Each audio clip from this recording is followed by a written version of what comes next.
beberapa pertanyaan yang masuk yang saya ingin berusaha untuk jawab. Salah satunya pada kesempatan ini, Bu, bagaimana caranya mendengar suara Tuhan?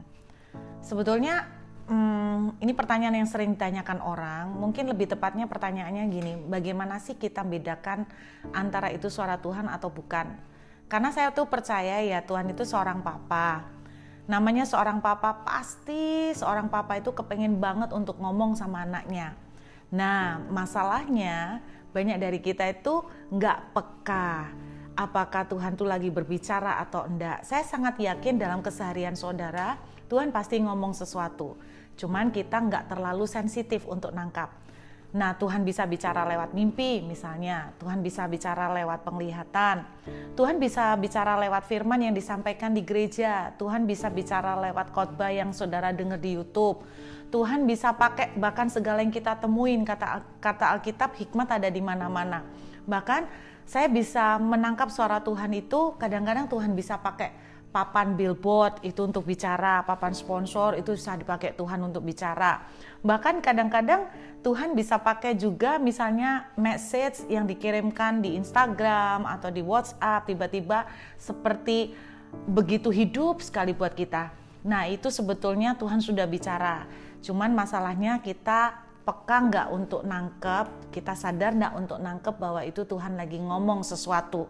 Nah, bagaimana caranya kita bisa nangkep itu Tuhan lagi bicara, oh itu bukan suara saya, oh itu bukan kebetulan, lewat. Saudara, sebetulnya simple sih kayak gini.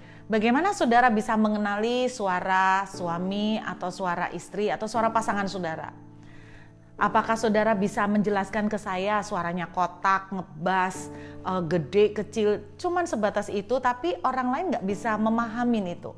Tapi kenapa saudara bisa membedakan, oh ini suara suami saya, bahkan jejak langkah kakinya aja, suara derap langkahnya, saudara bisa tahu, oh ini suami saya lagi jalan masuk, oh ini suami saya lagi berdehem. Kenapa saudara bisa tahu? Simple sih, karena saudara bergaul tiap hari ya, makan bareng, terus tidur bersama, saudara tiap hari ketemu.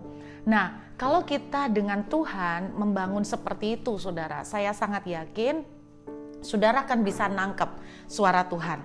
Saudara akan bisa nangkep, oh ini suara Tuhan, oh ini kalau ini mah dari hati saya, oh kalau ini halusinasi saya, oh kalau ini Tuhan. Jadi yang harus kita lakukan sebetulnya adalah membangun keintiman. Nggak cukup sehari sebetulnya 1 jam kita harus banyak bergaul sama Tuhan, sering baca Alkitab, sering menyembah, sering mungkin mendengar firman, sering membangun saat teduh dengan Tuhan. Nah, ada yang bertanya kepada saya begini, Bu, bagaimana caranya mendengar suara Tuhan? Karena saya ini pengen menjalankan usaha. Saya tuh mau menjalankan usaha yang sesuai dengan kehendak Tuhan. Karena yang menanyakan kepada saya ini udah kehilangan pekerjaan sejak di PHK beberapa waktu lalu. Saudara, di Filipi pasal 2 ayat 13 itu juga disebutkan gini, Tuhan tuh kadang-kadang bicara melalui kemauan kita. Jadi tidak selalu semuanya tuh sesuatu yang sensasional, dramatis, harus Tuhan itu muncul, nah kamu kerja ini, kamu buka toko ini, kamu bikin usaha begini. Enggak saudara, kadang-kadang kemauan kita, jadi misalnya kita kok kepingin misalnya nyoba usaha seperti ini, kita kok kepingin ya bikin usaha ini, itu pun bisa dipakai Tuhan untuk bicara. Jadi Tuhan bisa menaruh kemauan. Jadi bukan berarti kalau saudara punya kemauan itu ambisi saudara pribadi, belum tentu, karena Filipi pasal 2 itu bilang saudara bisa punya kemauan itu Tuhan yang taruh. Misalnya kok saya tuh kepengen ya memulai sebuah usaha catering misalnya seperti itu. Nah, saya sarankan buat orang saudara yang mengajukan pertanyaan ini, saya mau menjalankan usaha apa, saya percaya begini, karena Anda dalam kondisi sekarang ini tidak ada kerjaan. Intinya saya sangat yakin keinginan Tuhan adalah kita bekerja, karena Alkitab bilang kalau lu nggak kerja ya jangan makan. Jadi saya yakin ini pada saat ini sebetulnya posisi Anda itu lebih tepat untuk apapun yang bisa dikerjakan selama itu halal, selama itu jalannya benar, dan tidak ngotot pakai kekuatan dalam arti sampai harus hutang untuk invest. Saya percaya tuh bukan seperti yang itu yang Tuhan mau. Tapi kalau Anda bisa ngerjakan sesuatu dan itu bisa dengan kemampuan Anda masih bisa ngerjakan itu, ambil aja, tangkap kesempatan itu, karena memang Anda butuh kerja. Jadi sesimpel itu, saudara.